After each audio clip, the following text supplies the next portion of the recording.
Vamos a dedicar este curso a percibir lo que siente el paciente en su primera consulta. Así estaremos más preparados a comprenderlo y comprenderemos a nosotros mismos. Es esencial que estemos preparados a experimentar qué espera un paciente de su visita al terapeuta akáshico. ¿Qué es lo que pasa en ese encuentro que nos pasa como consultantes, ¿no? En un encuentro en donde sabemos que ya va a haber información que hace a nuestra vida. Primero vamos a empezar al revés. ¿Qué es lo que no pasa? No pasa que un paciente se siente y hable 10 minutos, 20 minutos, una hora. No existe en la terapia akáshica. ¿Por qué? Porque el terapeuta akáshico es un cirujano. No pretende ser un psicólogo de contención. Entonces, tomámoslo al revés. Cuando yo me río mucho a veces cuando ciertos pacientes se van diciéndome, profesor, yo entré con un problema y ahora salgo con 5.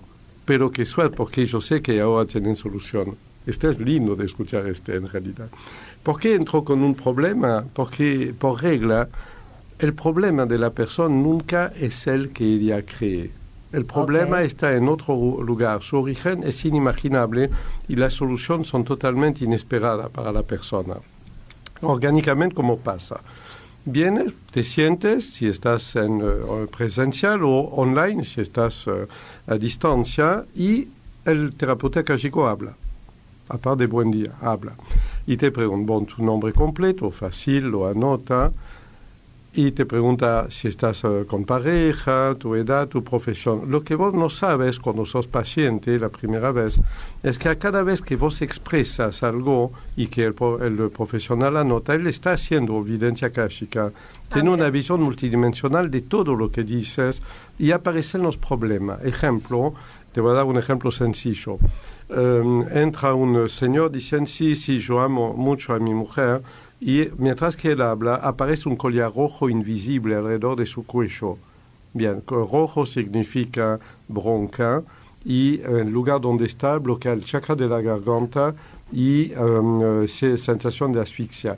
Él no se da cuenta, pero la primera entrevista, el primer contacto que se llamaría anamnesis habitualmente en psicología, consiste ya a penetrar en los campos de energía de la persona. Ahora, es la palabra más importante. Eric, ¿eso lo percibe el terapeuta akáshico, claro, lo que estás diciendo? Sí. Esto del cordón rojo y todo porque eso. Si el paciente fuera consciente de lo que le pasa, no nos necesitaría, ya estaría resolviendo.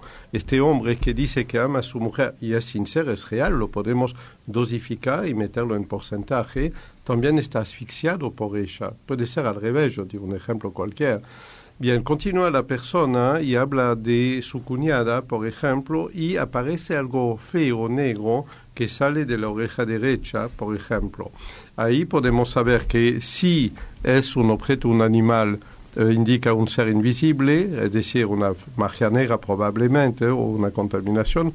El color nos indica de dónde viene, si es algo negativo es negro, si es divino es dorado, si es positivo es blanco, si viene de la bronca, como el collar que citaba antes, viene es en color rojo. El terapeuta akáshico en la primera entrevista, en menos de 10 minutos, ya tiene una primera percepción corporal de la persona a nivel energético, porque como siempre expliqué, lo que hacemos en terapia akáshica es analizar los campos energéticos de la persona. Bien, llegamos a 10 minutos de la consulta. Pedimos, por ejemplo, al paciente meterse a una cierta distancia, si está en presencial, o de cerrar los ojos, si está online. Y aquí hacemos una verificación de lo primero percibido y entramos adentro de la persona. Y aquí es algo verdaderamente inimaginable. Es como el ideal de Stanislas Grof en la psicología transpersonal. Stanislas Grof se inyectaba LSD en su momento para sentir lo que sentían sus pacientes psicóticos. Es admirable, es muy meritorio y completamente inútil, porque en realidad nosotros como terapeutas podemos ver la persona desde afuera, su campo energético, el famoso análisis del aura, o meternos en el cuerpo de la persona y sentimos cosas horribles. Por ejemplo, un hombre que siente como un animal está devorando sus partes genitales. Una mujer que siente como una serpiente invisible que circula en su cuerpo. Todo lo sentimos y sabemos que el paciente no está consciente, por suerte, porque si él estuviera consciente de tendría ganas de suicidarse. Ahora, para Eric, para poder seguirte, te hago una pregunta. esta segunda, la primera instancia en donde a través de esta especie de cuestionario que le hacen a la persona que va a hacer la consulta, ¿vas dando esa devolución? O sea, ¿le decís? No le decís nada. No, Bien. nada. Segunda parte de la pregunta. Cuando esto de profundizar más o tratar de corroborar esta primer parte, ¿no? Utilizan, o sea, ¿cuándo entra la máquina akáshica en acción? Desde el inicio. Mientras que ¿Está ahí la máquina? La máquina está aquí. El terapeuta tiene un entrenamiento que le permite percibir a toda velocidad pero hasta usar a fondo la máquina no va a emitir nada ni decir nada al paciente, porque todo lo que yo he dicho debe ser cuestionado, analizado, y antes de entregar una conclusión a una persona hay que medir el riesgo que es de contarle cada detalle de lo que estamos viendo. Sí, hay personas que, por ejemplo, escuchar energía de muerte mientras que tienen un cáncer le provocará una asociación de ira terrible y un efecto deprimente, y somos responsables de lo que decimos. ¿Me sigue? Continuamos el análisis midiendo el impacto de cada cosa que vamos a decir, y obviamente en la ficha de la persona metemos lo que vimos y lo que estamos percibiendo y las conclusiones que este representa. Bien, una cosa que he dicho a veces que ha sorprendido a muchos profesionales es que tenemos 7 tercer ojos, es decir, el terapeuta akáshico ha entrenado, tiene la posibilidad de dividir su tercer ojo como en 7 para medir los 7 niveles de realidad de la persona, porque aunque una persona es alcohólica en este mundo, en el nivel número 1 de realidad, el origen puede estar en el nivel 7, por ejemplo, una percepción parapsíquica que va a perder todos sus hijos en un incidente gravísimo, una percepción de futuro. No le vamos a contar exactamente las conclusiones que tenemos, pero le vamos a decir cómo podría meter en protección su familia. ¿Me sigue? Claro. Por ir a una consulta de terapia akáshica es decepcionante para quien está entrenada a hablar y hablar y hablar, porque podemos escuchar 10 minutos a la persona, le preguntamos cuáles son los síntomas habituales que tiene, por qué vino a la consulta, lo corroboramos, vemos si buscamos el origen mismo de todo evidencia accediendo a los registros akáshicos con la máquina de evidencia, no sin ella, y a partir de aquí podemos explicar a la persona en un lenguaje razonable lo que observamos, en parte, las conclusiones que tenemos, que son a veces sorprendentes. Recuérdate que por un solo esguince de tobillo no tenemos una explicación como en ciertas terapias, sino 67 posible. ¿Me sigue? Claro. Entonces, la famosa lista 3 que está en el libro de Sanar Sin Fronteras. Entonces, llegamos a una conclusión, la expresamos en un lenguaje ponderado a la persona y empezamos a negociar las expectativas. ¿Por qué? Porque otra decepción posible de la parte de un paciente viene porque quiere, por ejemplo, adelgazar. Bien. Nosotros observamos en conclusión que si la persona adelgaza, que está muy bien que quiera adelgazar, si es un buen motivo, en realidad va a tener un estrés tan grande que va a caer en un estado depresivo del cual le será muy complicado de salir después.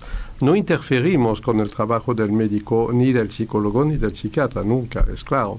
Pero no podemos trazar una curva de futuro de todo Por digo, la terapia akáshica, una consulta de terapia akáshica, es entrar a ver el cirujano que habla de operar aquí, de abrir allá, de sacar tal cosa y reponerla, pero te va a salvar la vida. ¿Me sigue? Sí. Mientras que ir al psicólogo es como ir en cirugía estética después, si quieres. O sea, hay una parte que no se revela entonces de la lectura.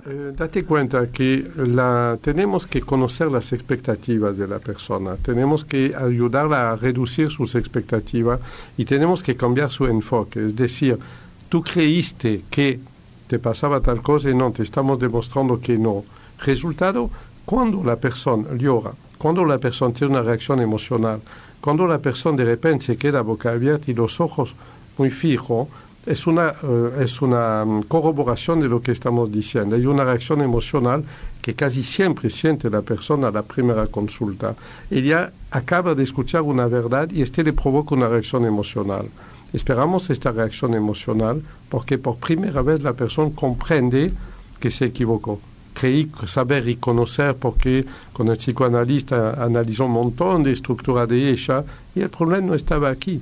Tenía un clavo invisible en el pie derecho desde hace 25 años porque alguien decidió dañarla de esta forma. Pero eso, digamos, no se lo comunican, pero se erradica.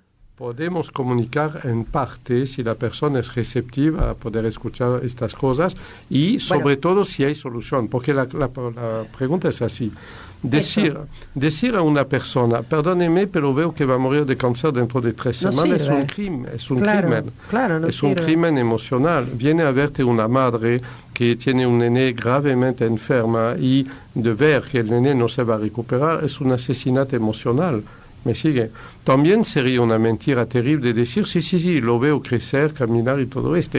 Recuerda que el terapeuta akáshico no tiene nunca derecho a mentir por afirmación, pero puede mentir por omisión. Es decir, por razón caritativa, por no provocar más trastorno en la vida de una persona, puede no decir ciertas cosas. Tenemos este derecho.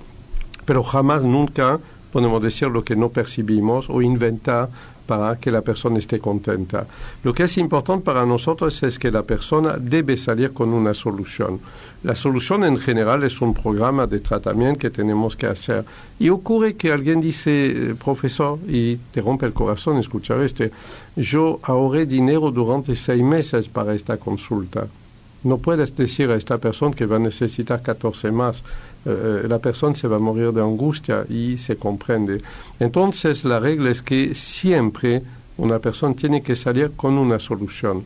A veces le obsequiamos un libro mío diciéndole qué es lo que tiene que estudiar en o le enviamos un origami de la enciclopedia para que lo practique en casa. Y un año después reaparece la persona rejuvenecida, sanada, en forma diferente, y a mí me fortalece como escritor de decirme, no me importa cuánto 1000 decenas o centenas de miles de personas me leen, no me importa. Lo que me importa es que yo escribo lo que recibo y lo que yo recibo sé que es útil o será útil tarde o temprano a alguien. Es que es una posición anticomercial, anti-marketing, anti lo que quiere, pero real. Es decir, la terapia akáshica sana vida, ayuda a la mente de la gente, permite sobrevivir. Mucha gente ha sobrevivido gracias a la terapia akáshica. Eric, no se puede leer para otro que no está, ¿no? Claro, sí, constantemente. Por ejemplo, yo voy a consultarte y preguntarte por mi hermana. ¿Puedo? Claro, constantemente. Porque en otras, digamos, disciplinas no está permitido eso. No, es que hay muchas cosas que hace la terapia akáshica que no ves en ningún otro lugar. Por ejemplo, un terapeuta pide ver el hijo esquizofreno. Bien, un terapeuta akáshico no tiene que ver el hijo esquizofreno porque no es psiquiatra, no es médico y no va a servir de nada. Sí necesita ver la persona que más afecto le tiene y que está lista a trabajar en reemplazo de este joven esquizofreno, la mamá en general o el papá o la abuela en realidad. Por una persona que viene, tenemos 30 que no lo saben. Y es la segunda cosa que la terapia akáshica Pero con ese criterio hacer. Una persona puede preguntar por un enemigo también. También ocurre constantemente. ¿Sí? Sí, constantemente. ¿Y no es, digamos, fuera de la ética eso? No es fuera de la ética por nosotros porque equilibramos la balanza. Si alguien es tu enemiga es que debes haber hecho algo para por ejemplo, existir. Puede ser suficiente. Alguien puede ser enemigo tuyo por una razón que vos desconoces, una razón sexual, una razón psicológica, por una frase que dijiste en un momento. Bien, te ayudamos a amigarte con tu enemigo si es posible. Y lo peor de todo, si tu enemigo usó técnicas de magia negra, aquí es ilícito. Y no necesitamos pedir permiso al enemigo para desintoxicarte a vos de este problema. Ese sí. No, cuando viene una señora a decir, mi hija está saliendo con este muchacho, un vagabundo, etcétera, etcétera, aquí lo tomamos con pinza. Es decir, no puede influenciarnos la impresión de una persona. Esta chica está enamorada de este joven que parece vagabundo, le va a cambiar la vida. Puede haber una gran razón espiritual para Entonces, relativizamos lo que escuchamos y digamos, no se puede mentir a un terapeuta akáshico. Pero si una persona miente al terapeuta akáshico, es que se miente a sí misma. Caso de esta señora que está convencida que la hija comete el error de su vida. O sea que una persona podría saber si su marido la engaña o al revés. No, porque a esta pregunta que escuchamos 3 o 4 veces por semana, en general, que todo terapeuta akáshico, es decir, no hacemos pesquisa policíaca. Okay. Porque también siempre medimos el impacto de lo que vamos a decir. Imagina decir a una señora que su marido le engaña porque ya está convencida de y viene a escuchar esta confirmación. No hacemos esto en terapia akáshica. Me sigue, no analizamos. Decir a una señora que viene y dice, tengo algo en el seno, es muy duro y me duele mucho, es un cáncer, no hacemos Okay. Le decimos, hey, oncólogo, por favor, anda a visitar tu oncólogo. Lo que sí puedo hacer es ver si hay también energía de muerte en este seno. No encuentro más que 5%, que es normal, dice la evidencia. Anda de todo modo ver a tu oncólogo, pero cualquier sea lo que te diga, estás en las mejores condiciones para luchar contra sea lo que sea, en realidad. Claro. ¿Me sigue? Claro, Es decir, claro. hay una gran... Cambiar la percepción del problema un poco sería. Primero, ¿no? tú entras creyendo tener un problema y tú sales descubriendo que no era sino otro mucho más complejo que lo solucionable. Primero. Segundo, medir la expectativa. Una persona espera tal vez que en una entrevista le digas los números del ganador de la fortuna, le explica dónde está el muchacho idóneo de su vida, etcétera. No, bajemos las expectativas a lo razonable. Por ahora, no llegas a terminar tu fin de mes, no es que necesita ganar la lotería, necesita o ganar más, o encontrar otro trabajo, o ahorrar mejor tu dinero. Te aconsejamos en la dirección razonable. La terapia akáshica vuelve la gente a lo razonable. Eric, ¿hay espacio a preguntas también del consultante? Claro, sí. Pero yo acabo de contar la visión del paciente de la primera consulta. Después, cuando el paciente tiene muchas consultas previstas en un programa... Claro, pero yo no tengo que llegar y, como contaste cómo se desarrollaba la entrevista, no tengo que llegar y contarte mi problema. En un momento sí. Yo te pregunto, la frase clave es... ¿Por qué motivo pediste esta consulta? Es el momento exacto. Y en general la gente se pierde un montón de cosas, que tiene un juanete al pie, que la vecina la odia, que el marido la engañó y ella no llega a perdonarlo. Como decía, yo voy a ser casi vulgar si me permite. Es el momento donde aconsejamos al paciente a tirar toda su basura interna, pero toda la basura sobre la mesa, en 3-4 minutos. ¿Por qué? Porque nuestro arte es de encontrar el hilo conductor entre todo esto, ver la causa, ver consecuencias, descartar tal problema, etc. Entonces, a través de esta basura, si después un terapeuta akáshico es como un basurero esotérico, yo me siento orgulloso. Si somos ingeniero en energía, me siento orgulloso también. ¿Me sigue? Se necesita gente que haga este trabajo de limpieza, pero no en una hora. 5 minutos de habla de la persona como máximo es más que suficiente. Por esto digo, es una cirugía la terapia akáshica. Por eso, y la reparación de todo lo que viste. Ahí entramos en el tratamiento propiamente dicho. O sea, después de eso viene el tratamiento. Y otra cosa que la terapia akáshica hace y no pueden hacer las otras terapias, atendemos miles de personas que no lo saben, que viven a decenas, a miles de kilómetros de aquí, que nunca imaginaron que la abuela o la prima de Argentina o de Japón está preocupada por ella y la quiere ayudar. Y es muy interesante para nosotros estas personas que ni saben que existimos, porque no hay ninguna autosupresión posible. Claro. Ninguna. Ver una persona que estaba muriendo lentamente, de repente recuperarse en 3 meses, la hermana, que es nuestra paciente, está feliz, está encantada de ver La persona misma cree que tuvo mucha voluntad y que logró salir adelante sola, que es en parte cierto porque la energía que inyectamos a distancia a través del cosmotelurismo va adentro de la persona y el cambio viene de adentro de la persona en realidad. Es fabuloso porque no hay ninguna crítica posible de autosugestión. Bien. ¿La respuesta viene siempre a través de la máquina akáshica? No aceptamos ninguna otra. Okay, no podemos aceptar, aquí no interviene ni grafología ni nada. El que hace la pregunta es el terapeuta, la máquina, claro, sí, no es la persona. No, la persona puede preguntar algunas cosas y el terapeuta akáshico decide si lo investiga o no. Por ejemplo, la típica, tengo un dolor en el seno o mi marido me engaña. Son preguntas imposibles que no tenemos que contestar. Hay todo un protocolo de limitación de contestación. Bien.